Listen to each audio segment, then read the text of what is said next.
জানুয়ারি মাসটা খুব কঠিন গিয়েছে ইস্টবেঙ্গলের কাছে। ৫টি ম্যাচের মধ্যে ৩টিতেই হেরেছে তারা, জয় এবং ড্র একটি করে। ৫টি ম্যাচই বড় দলের বিরুদ্ধে খেলতে হয়েছে, যার মধ্যে রয়েছে কলকাতা ডার্বিও।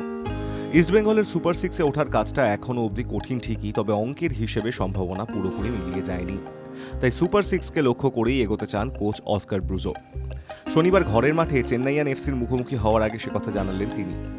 অস্কারের কথায় সুপার সিক্স এখনও স্বপ্ন, এখনও তা অর্জন করা সম্ভব, তবে কাজটা কঠিন। প্রথম 6টা ম্যাচ হারার পর সুপার সিক্সের স্বপ্ন অনেকটাই কমে গিয়েছে, তবে এখন আমাদের হাতে 6টা ম্যাচ রয়েছে, দেখা যাক কি হয়। আপাতত চেন্নাইয়ার ম্যাচে ফোকাস করছি। অস্কার জানিয়েছেন জানুয়ারিতে কঠিন দলগুলোর বিরুদ্ধে খেলতে হয়েছে, সেই তুলনায় ফেব্রুয়ারির সূচি অনেক ভালো। তিনি বলেছেন, আমরা এখন রূপান্তরের মধ্যে রয়েছি, সব কিছুই ভালো এগোচ্ছে। ভালো খেলোয়াড়দেরও এক এক করে ফিরে পাচ্ছি। সাউল, রাকিব, লাকড়া ফিরেছে, সেলিস রয়েছে, মেসিও দলে যোগ দিয়েছে। আশা করি শেষ পর্বে ভালো কিছু হবে।